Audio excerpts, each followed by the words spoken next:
A lot of you guys have asked me about my near-death experience, about dying when I was 19, and I decided it was time to finally put out a video about it. For those of you guys that don't know, hi, my name is Mandy. I go by Bodhi. And when I was 19, I died 2 different times after contracting bacterial meningitis on a family vacation. I just got a little headache. I got really nauseated. We left the amusement park we were at and went back to our cabin, where I continued to get sicker and sicker all night. In the morning, my mom managed to get some Dramamine down me, and we spent the 4 hours driving back home. By the time we got to my grandparents' house, dropped my sister and her friend off, I was so ill that I couldn't stand. I only remember bits and pieces, such as crawling into the back of my grandparents' car because I was watching myself from up here. When we got to the hospital, I remember sitting in the chair, and I remember my mom's frustration because nobody was taking them seriously. The emergency room I went to was under construction at the time, and so there was a doctor that had come from one side and was going to walk across the waiting room, and it was only my mom and grandparents and I think maybe one other person in there. The doctor saw me and stopped immediately and came over. I remember him pulling my eyes up and looking in my eyes, and the next thing I remember is I'm in a bed. Even as sick as I was, I still remember the pain of the spinal tap. At the very end of the spinal tap, all I heard was the beep, and the next thing I knew, I was no longer in the bed. I was watching myself from the corner of the room, looking down at everything. And I remember how calm I was, and I didn't panic. I just looked down and I saw them working on me on the bed, and I saw a row of 3 interns standing closer to the door. And I noticed one of them had on brand new shoes, and I knew he was really proud of those shoes and how comfortable they were. And there was a crack in the tile where he was standing, and I remember thinking, man, that charge nurse is going to be really pissed that her brand new tile is cracked in there. And as I'm looking at the crack in the tile and studying the interns and what they looked like, they were trying to save my life. And the next thing I know, I am standing in a bubble. It's the only way I can describe it. This bubble was like an oil slick. All of these colors everywhere, but none of them feathering or melting together. And it was literally every single color that you could ever imagine, and some that I can never fully describe to you.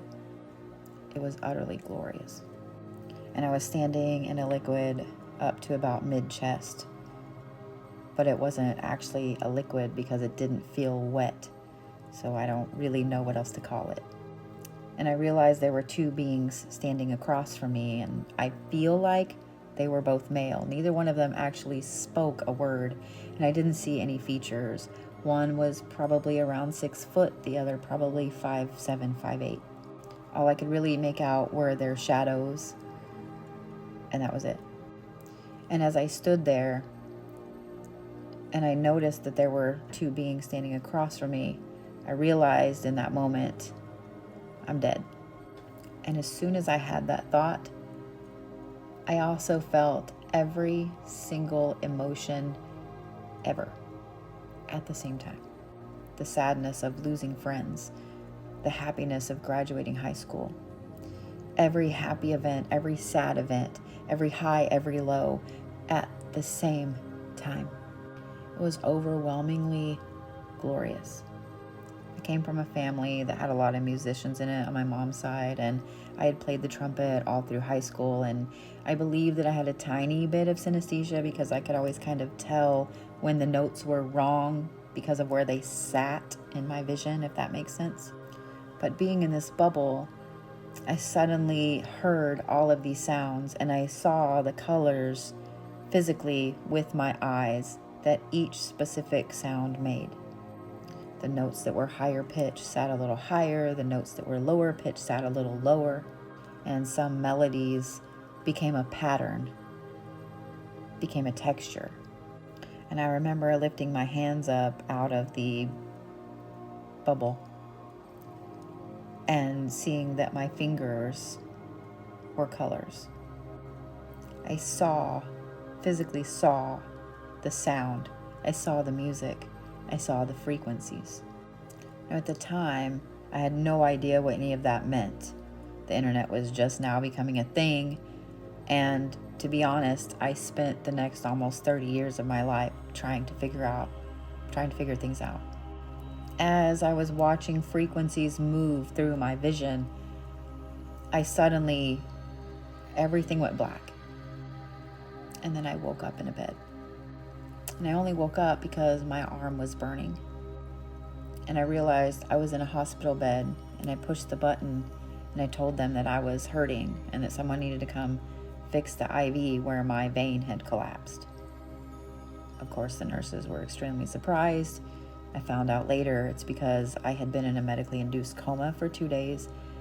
There was no way I should be awake. So 2 nurses came rushing in. One was fixing my IV, and the other was up by my head looking at the vital signs. And I remember telling the one, "Thank you," because that hurt like hell. And I looked up at the other one, and I remember saying to her, "Man, you're really tall." And then I was gone again. Except this time I didn't get to go back to the bubble. This time I was standing on the edge of a garden. And it was one of the most lush, beautiful, fragrant, amazing places I have ever been. And I realized as I was standing there looking at the garden and studying everything that there was someone standing beside me. This being was solid white in the front and solid black on the back. And he had to be at least 8 to 9 foot tall. I say he because when he touched me, I could tell that it was a male presence.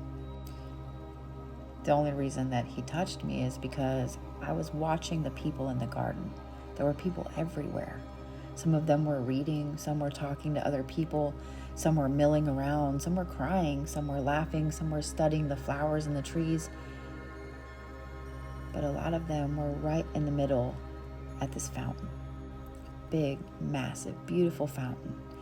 And some of the people were crying. They had tears streaming down their face, and some were laughing, and some were just awestruck, and some were reaching to try to touch the water.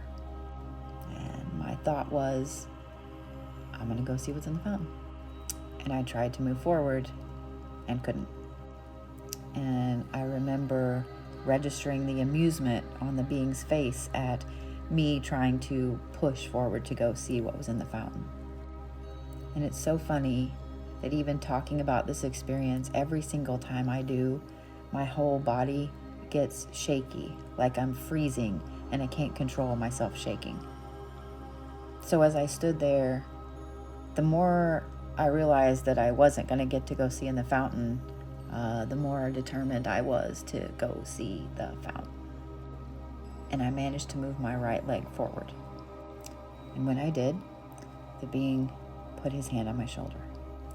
And when he put his hand on my shoulder, it was like a massive download of shit, which I'll tell you about in part 2 of this video.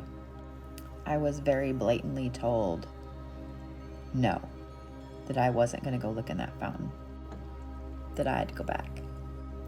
And I didn't really understand, but I didn't argue. I got to look out over the garden one more time, and then I was pulled away from it. And I woke back up in a very different bed, in a very different hospital room, with a doctor standing beside me, and he said, "There she is," and he patted my arm 3 times, and what I remember is seeing green, green, green when he patted me. And I said, "Oh, you're green." And he looked at me and he said, "What?" And then they started asking me if I knew who I was, if I knew where I was, and if I knew what had happened. I knew who I was, but I had no idea what had happened.